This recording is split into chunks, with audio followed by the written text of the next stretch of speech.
when the world rots, we set it afire for the sake of the next world.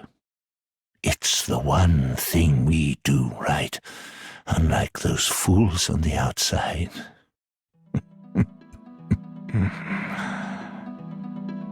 So, the first DLC of Dark Souls 3 has been finally released, and in this video I'd like to talk about the general impression from the Ashes of Ariandel, and some main points of its lore. Generally I liked how, comparing to what we thought about it after its trailer, Ashes of Ariandel gave us both things expected and unexpected. Right as we suggested, it is surely related to the painted world of Ariandel. The DLC is accessed when Bearded Man in Hood appears at the Cleansing Chapel. But at the same time, I guess the initial trailer kinda tricked many of us, well, me particularly, into hoping that it was going to be about someone related to Gwyn's family. And I guess that was pretty much the plan the devs had, with that Lord Vessel-like thing. And showing Father Ariandel among the characters related to Lothric royal family, to Gwyn. That was really intriguing. But in the end, it turned out to be a different story, which, in my opinion, is rather good itself, and it was also rather interesting for me to find some things of the new DLC that might be related to some assumptions I made in my older videos, some of which I'd like to discuss later in this video.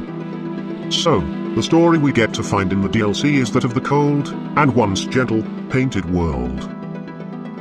Similarly to the painted world of Ariandel, we knew from Dark Souls 1, this painted world is also a home for the forlorn. Those who have no place to call their own in the outer world. On the outside, as the inhabitants of the painted world call it. Yet, it's not even that calm in this world, as it was in one of Ariandel's. This world is rotting. We can see it on the piece of the painting through which we're drawn into it. And within the world itself we see the same red rot blighting the painted world.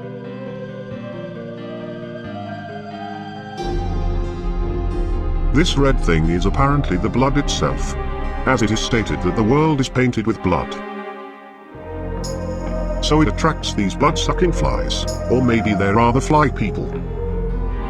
The rot corrupts the world and its inhabitants, making them lose their minds, apparently.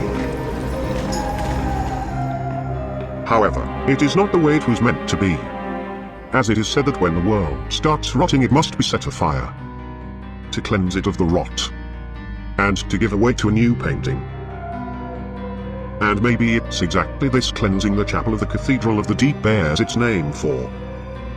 For it is the place where Gael prays for a flame to cleanse Ariandel, to the deity called Mother of the Forlorn. Mother of the forlorn, who have no place to call their own.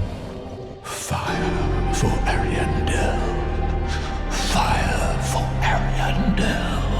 And it seems that cleansing by fire is what might have happened to the world of Ariandel at some point, as it is said that Ariandel, the father of the current painted world, actually restored the world, but didn't paint it from scratch. And indeed, we see some common elements with Ariandel we once knew. For instance, this ancient tower, similar in architecture to Isle of the Age of Gods and the profaned capital. Or also this revolving statue and its contraption seem to be the very same that we saw in Ariandel. Only the statue is now damaged. Yet, Ariandel's world is stuck in the rot and decay. And the one responsible for this is a certain woman from Lundor, the first Ash of Ariandel, who once came into the world and found there her home, and people she wished to protect. Sister Friede, the eldest of three sisters founders of the Sable Church of Lundor, it is said that she renounced everything and went into the cold painted world, where she assumed the form people yearned for, thus, likely, she reverted her hollowing. Although, it seems that she didn't make it to revert it completely, as the right part of her body seems to be hollowed. Or, possibly, it's simply burned. And for the people of the painted world she also put on the ordained set and took the great scythe as weapon. A symbol of the long-lost home, likely the painted world of Ariandel, as it was home for all things forbidden in the outer world, and was ruled, if we may put it so, by Priscilla, the crossbreed half-dragon girl with life-hunt scythe.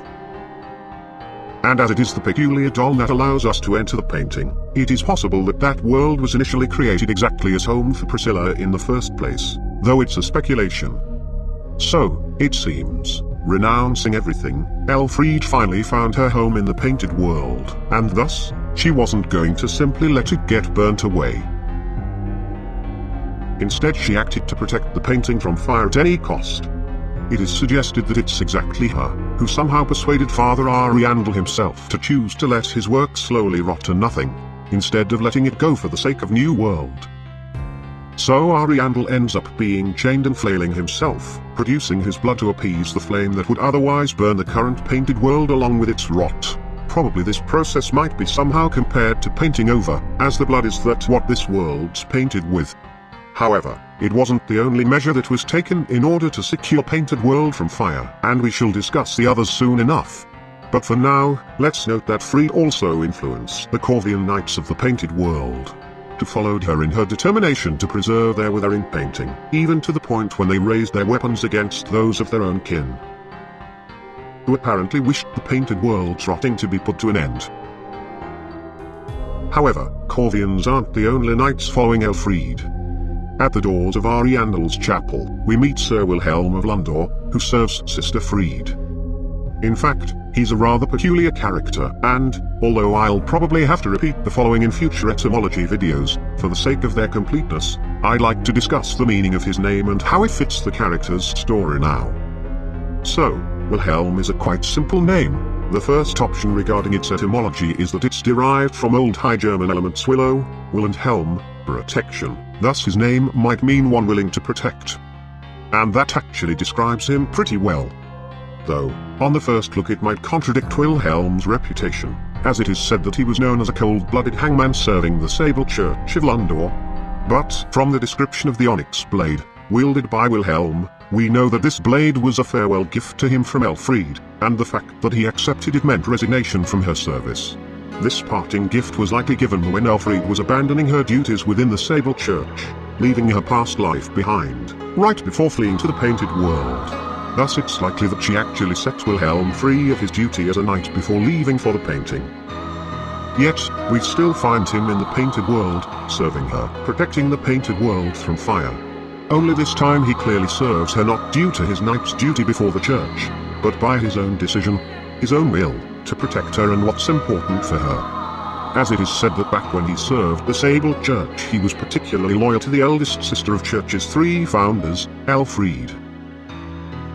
And part of this story is actually revealed by Vilhelm himself, when we defeat him in combat. Forgive me, my lady. I swore an oath, but I have failed you, Lady Elfrida. So Vilhelm is yet another character with a touching story. Being known as a cold-blooded hollow, it seems that his cruelty could, in truth, be another side of his devotion to his Lady Elfriede, caused by his feelings for her. Thus revealing his human side, and showing that the name composed of elements will, desire and protection is quite befitting him. Well, actually there is also another possible meaning of his name, a less romantic one, but I guess it's better if we discuss it a little later, after talking about the things that make it so fitting first. However, speaking of our previous assumptions, I must note that Friede's farewell gift could have been given to Vilhelm already in the painted world, or maybe even before Elfriede left the Sable Church, though it would make somewhat less sense, and still wouldn't change the fact that Vilhelm stays devoted to his lady even after he is no longer bound by a knight's duty. But, I guess it's not pretty much clear whether was Elfriede herself aware of what Vilhelm had been doing for her sake, was he acting by her direct orders, or his actions, which we'll shortly discuss in more details, were his own initiative. Was she even aware of his oath? In my opinion, it would be even more touching if she wasn't. But, never mind, let's return to the main subject, which, however, is also related to Vilhelm, as in fact he plays an important role in other measures taken in order to secure their withering painting from the flames, because, not only Ariandel's blood is used to deal with the flame, but also the painter, who, according to the will of the Mother of the Forlorn, is meant to paint a new world, is being held captive, in order to prevent the natural end of the rotting painting. Painter cannot be killed, so Vilhelm is only able to lock her up in the attic of the Corvian library, which can be accessed from the first floor only using a hidden stairway. So Wilhelm attempts to hide the painter from the entire world in that secret attic. He takes away the key to the contraption that opens the way to Painter's prison and keeps it as if it's his own life. Well, no wonder, since his lady's dream would be jeopardized should the painter be freed. However, actually there's another door to the attic, which may be opened from the snowy mountain pass, but it seems that Wilhelm only worries about the hidden stairway. However, it's still not all the important stuff related to Wilhelm, as from the words he speaks upon first meeting us. Well, you look to be unkindled, no bell tolls, and yet you've slipped into the painting. We may assume that Ashen Ones are actually meant to be summoned into the painted world by the bell, similar to that of the Firelink Shrine, that awakens the unkindled ash to seek the centers of the past lords. And indeed there is a bell tower in the painted world, only the bell itself is missing, being somehow torn off and thrown away into the snowy woods. So, actually it's not like the bell simply hasn't rung yet, as Wilhelm tries to persuade us, but more like it couldn't have rung at all. And could it be yet another measure taken to prevent the painted world's natural end? As Ashen Ones are also required to kindle the flame that would cleanse the rotting painting. Fire for Ariandel, and the ash to kindle flame. It seems that once again, similarly to the outside world, unkindled are required for their ability to be vessels for the flame, to assume someone else's flame, having no fire of their own. As Father Ariandel notices the flame flickering anew when we approach him. As thou not see the flame flickering once again. But Friede says that it's only quivering at us, and once she deals with us, it will go away. 'Tis only the flame quivering at misguided ash. And later in the fight, Ariandel draws out the flame and rekindles Friede with it, in order to resurrect her. So the ash seem to actually be a fitting vessel for this flame as well. So, it looks like the flame itself is drawn towards the unkindled ones. I guess it might be compared to some thermodynamics thing, as heat, the flame, goes where there's a vacant, cold space for it, the unkindled. Thus, they're able to draw the fire into the painting, to be shown to the painter and burn the rot away. So unkindled are actually meant to appear in the painting when it begins to wither. Actually, it seems that coming of not only of ash in general, but the second ash particularly has been foretold, as it is said that when the ashes are two, the flame alights. And then the ashes were two. When ashes are two, a flame alighted. Thou ash, and fire with speed of course. Though, I guess it's not pretty much clear whether it is technically necessary to have exactly two ashes to set the painting afire, or it's only due to that the first ash refused to sacrifice her rotting home. The second ash has to appear to finally put the withering world to an end. But, in any case, the inhabitants of the world know of the coming of another unkindled after freed from a tale. And although the bell was destroyed, second ash appears in the painting, as it has been planned all along. Yet Friede and Wilhelm actually try to persuade us that it's only an accident, a mistake, that we're brought into the painted world. Wilhelm tells us that the bell hasn't rung yet, thus implying that we weren't meant to appear in the painting, that it's only a mistake. He also threatens us that it might become our cross, should we try to go around the cold world, sniffing out its secrets. Wilhelm hides the painter from us, and attacks us when we get close to discovering her location. I've seen your kind, time and time again. Every fleeing man must be caught.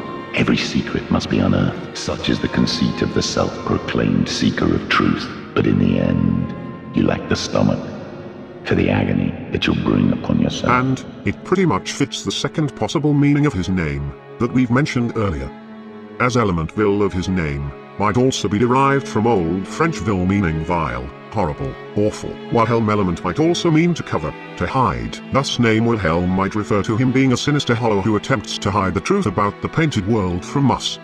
However, somewhat the same might be applied to Friede either. At first she pretends to be so friendly, even gives us a ring, that she wouldn't wear yes. anyway, as a gift. There is a thing thou shouldst by rights possess. Ours is a chance encounter, to be sure, but perhaps it was meant to be. Let this be a remembrance of this cold world, a thing to help thee bear thy duty. And kindly asks us to leave, which makes her reminiscent of Priscilla. But, in truth, she's nowhere close to Priscilla. She's not that innocent at all in her selfish actions, which are often cruel, making those very people she believes she protects suffer, rot alive in degeneration.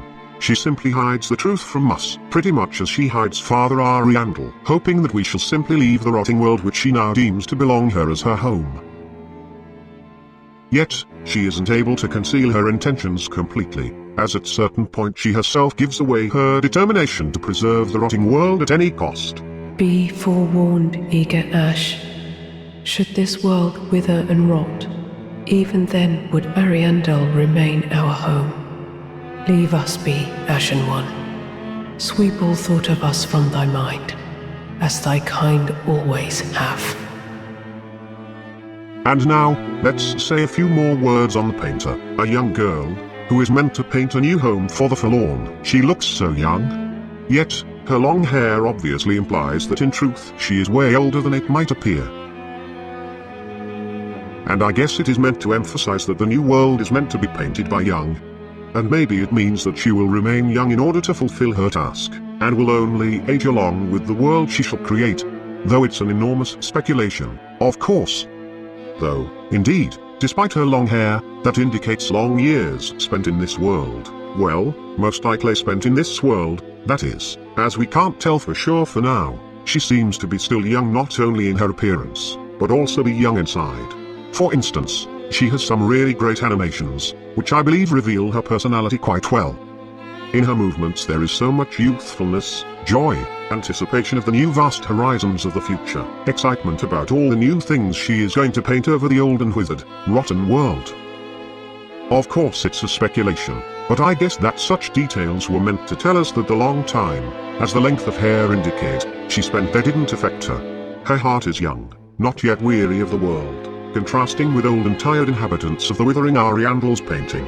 Thus she will indeed be able to create a new future Ariandel's world is meant to disappear to give away for. And as for her appearance, it is indeed very interesting, as she has white hair, pale white, grey skin, with some cracks on it, which, for instance, could be results of producing blood to paint the world, or be a result of long captivity, or be just natural for her. However, they are not symmetrical on her face, which possibly means that those cracks weren't really inherent. And, most obviously, she has red yellow eyes, which makes us wonder what creature is she for real. Could she be a descendant of the crossbreed Priscilla? In such case, those things on her skin could be the scales. However, she doesn't have a tail or horns. Unlike Priscilla or Yorshka.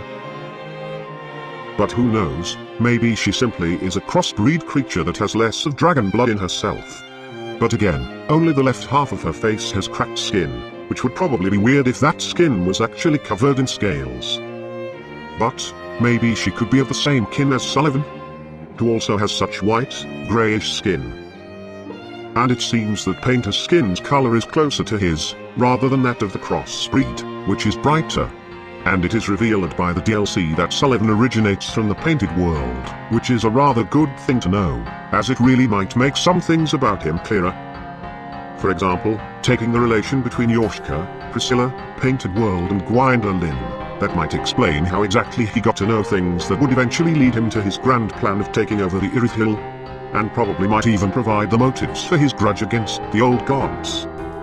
But returning to the painter, since Sullivan originates from the painting, could it be that Painter is the same creature as him? Also, another peculiar moment is that the left side of Painter's face has cracked skin, taken that those things aren't scales, of course, while the right side of Elfried's face is hollowed, or burned, scarred. May there be any relation between it? And another interesting thing is that Painter cannot die, pretty much like the Firekeeper, who also has pale skin and white hair. What do you think about that? But, of course, it might simply be a mere game mechanics thing of making the crucial character immortal.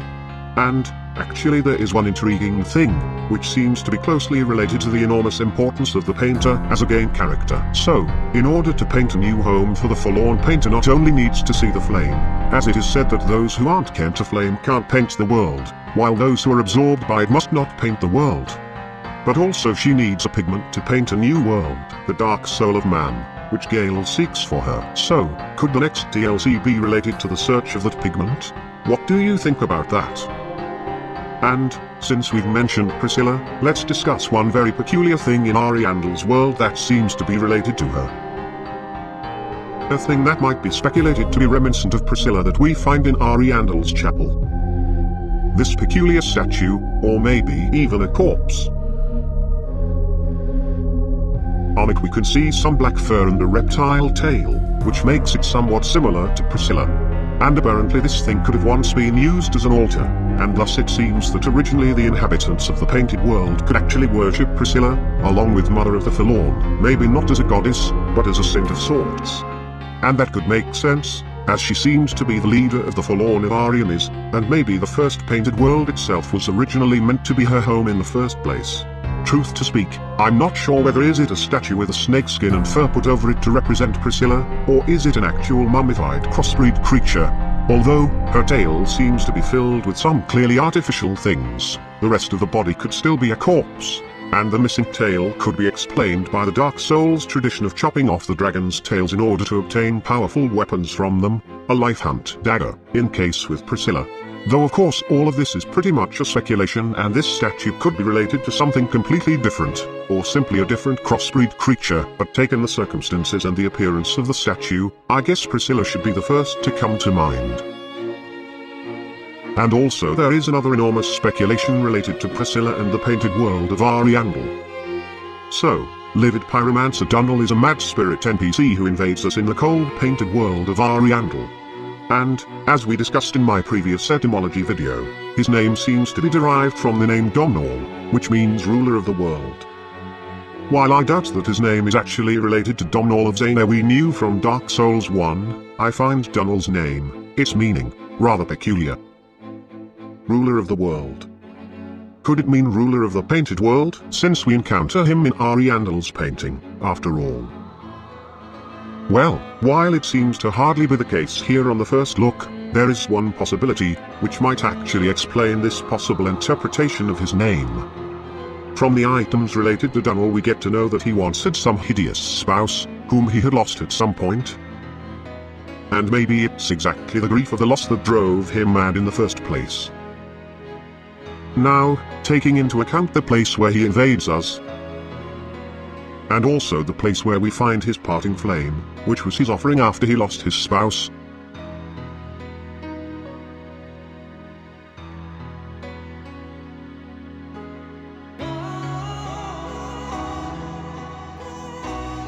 Which is pretty much the place where we met the crossbreed Priscilla in Dark Souls 1.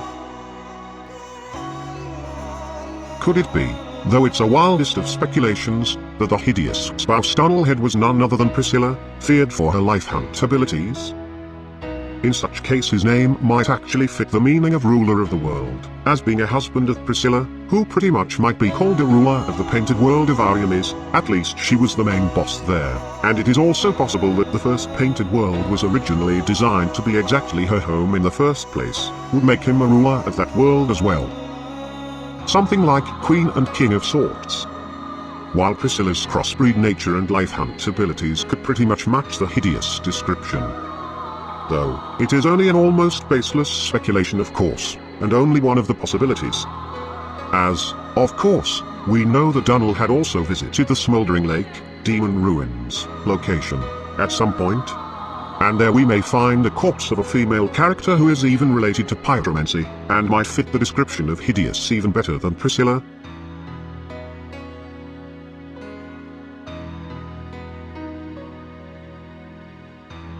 And also the corpse of her sister, another female character related to pyromancy. To say the least, actually it seems that she created it in the first place. And such possibility is also quite plausible, especially as Dunnell uses the chaos pyromancies of Izalith.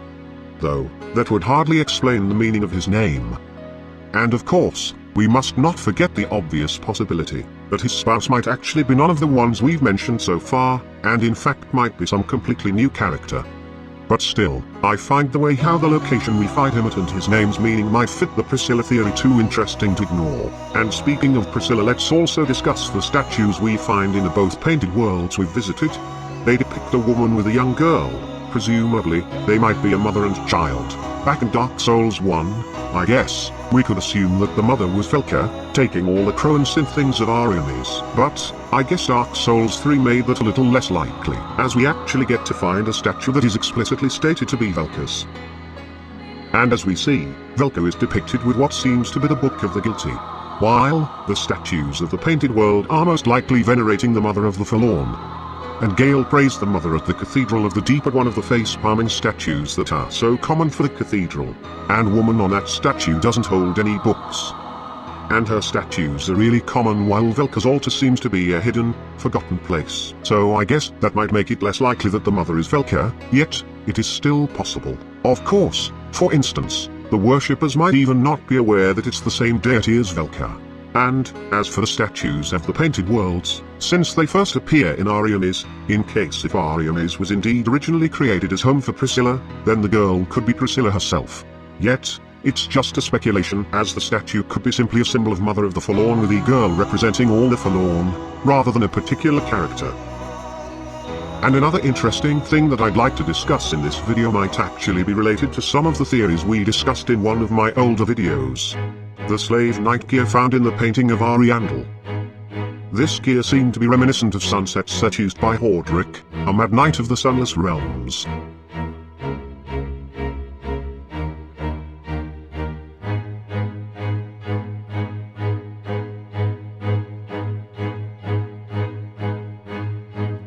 They both seem to be made of the same material, and the sunset set actually bears its name exactly for the sunset hues of the metal it's made of. And the slave knights are also said to eventually lose their minds and go mad, which seems to have happened to Hordric. Also, the hood of the slave knights actually seems to be something more than just a hood of cloth, at least judging by its weight, and has a shape slightly reminiscent of Hordric's helmet, and generally, the two armors seem to be pretty close. At the first look I even got impression that Hordric's set is actually a really worn out and slightly altered version of the Slave Knight set. In addition to that, Slave Knight Gael actually uses the sunset shield also associated with the Sunless Realms. While Gael is strongly associated with the painted world, in one of my etymology videos, the one about Ariandel, we discussed that its name might actually mean sunlightless or sunless, making it similar to the Sunless Realms. Actually, in that video we assumed that Ariandel could be one of those realms. And now Gael, who uses a shield associated with Sunless Realms, and the Slave Knights in general, whose gear is slightly reminiscent of the sunset armor of Sunless Realms, and is associated with the painted world, may be speculated to be yet another thing linking Sunless Realms and the painted worlds. What do you think about that? Is sunset armor of Sunless Realms related to the Slave Knights gear? Does the Mad Covenant originate from the Mad Slave Knights? And, as a really brave speculation, could it be that Sunless Realms is the name for the painted worlds? As we know, there were at least 2 of them. Well, the video, once again, ends up being too long, so I'm forced to stop at this point, even though there are also a couple more of topics that I'd like to talk about. So, thanks for watching. I hope it wasn't boring for you, and that maybe you'd also like to watch other of my lore, etymology or cosplay videos if you haven't seen them. And what do you think about the first DLC of Dark Souls 3?